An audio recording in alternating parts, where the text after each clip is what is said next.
السلام علیکم ناظرین کرام، ترک داستان لائٹ چینل پر خوش آمدید۔ ناظرین کرام، آج ہم بات کریں گے عثمان غازی کی وفات کے بارے میں کہ آخر عثمان غازی کی وفات کیسے ہوئی، ان کی آخری مہم کون سی تھی اور ان کا مزار ترکی کے کس شہر میں واقع ہے۔ ساتھ ہی یہ بھی جانیں گے کہ ان کی میت کو دوبارہ منتقل کرنے کی ضرورت کیوں پیش آئی تھی۔ تو آئیے ناظرین کرام، آج کی اس ویڈیو کو آخر تک ضرور دیکھیے گا۔ ناظرین کرام، عثمان غازی نے سلطنت قائم کرنے کی کوششیں شروع کر دی تھیں، لیکن وہ اس بات سے بے خبر تھے کہ ان کی زندگی کے آخری ایام چل رہے ہیں۔ عثمان غازی کے بیٹے اورحان غازی بھی ان کی کوششوں میں ان کے ساتھ شامل تھے۔ عثمانی فوج نے ایک شہر کا طویل عرصے تک محاصرہ جاری رکھا۔ بعض مورخین کے مطابق یہ محاصرہ 6 سال تک جاری رہا، جبکہ کچھ روایات میں کہا گیا ہے کہ 10 سال تک جاری رہا۔ ناظرین کرام، محاصرہ طویل ہونے کی وجہ یہ تھی کہ اس وقت مسلمانوں کے پاس منجنیق یا بڑے جنگی آلات موجود نہیں تھے، اور انہوں نے اس سے قبل کبھی کسی بڑے قلعے پر قبضہ بھی نہیں کیا تھا۔ منجنیق ایک ایسا ہتھیار تھا جو قلعوں کی موٹی دیواریں توڑنے کے کام آتا تھا۔ عثمان غازی نے شہر کے باہر ایک مضبوط مورچہ قائم کیا تاکہ دشمن کی نقل و حرکت پر نظر رکھی جا سکے، اور قلعے کے ارد گرد چھوٹے علاقے مسلمانوں کے قبضے میں آ گئے، اور ان علاقوں کے کچھ لوگوں نے اسلام بھی قبول کر لیا۔ ناظرین کرام، اسی دوران عثمان غازی کو ایک شدید بیماری لاحق ہو گئی۔ وہ اپنے جوانوں کے ساتھ میدان جنگ میں جانے کے قابل نہ رہے، اور نہ ہی محاصرے کی نگرانی خود کر سکتے تھے۔ لہٰذا عثمان غازی نے اپنے بیٹے اورحان غازی کو اس مہم کی مکمل ذمہ داری سونپ دی اور خود اپنے وطن نوح شہر واپس چلے گئے۔ اورحان نے بغیر کسی بڑے لڑائی کے قلعے کے گرد کے علاقے فتح کر لیے اور پھر پورے شہر پر قبضہ کیا۔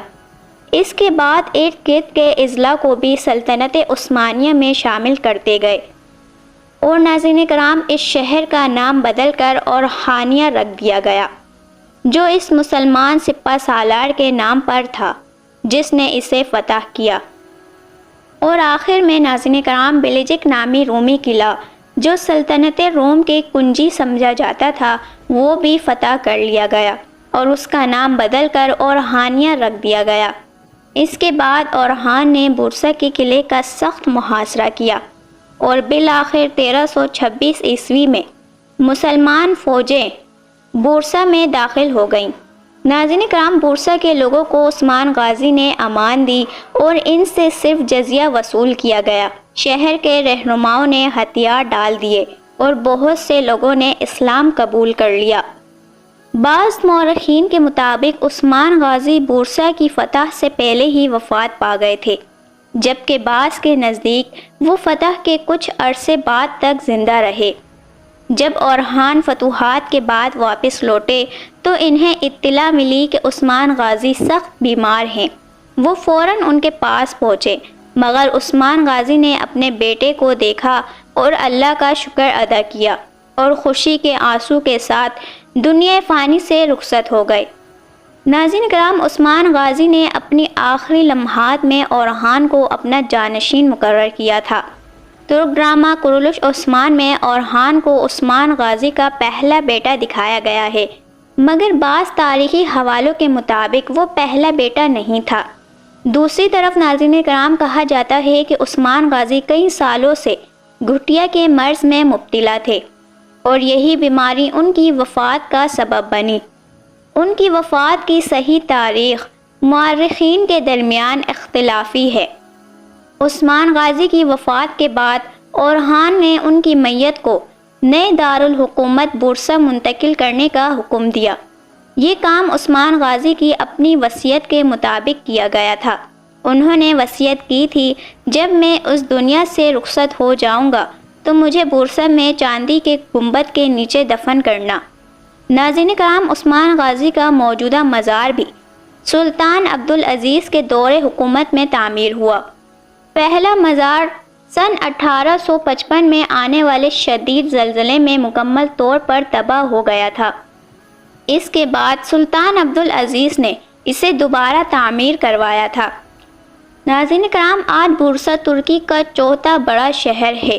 یہ شہر اپنی برفانی تفریحی گاہوں، عثمانی سلاطین کے مزارات اور تاریخی میدانوں کے باعث مشہور ہے۔ 1326 عیسوی میں یہی شہر سلطنت عثمانیہ کا پہلا دارالحکومت بنا تھا۔ عثمان غازی نے اسی شہر میں دفن ہونا پسند کیا۔ ناظرین کرام، اگر آپ کو یہ تاریخی ویڈیو اچھی لگی ہو تو اپنی رائے اور فیڈ بیک کمنٹس میں ضرور دیجیے گا۔ ویڈیو اچھی لگی ہو تو لائک اور سبسکرائب کرنا نہ بھولیں۔ ملتے ہیں اگلی ویڈیو میں۔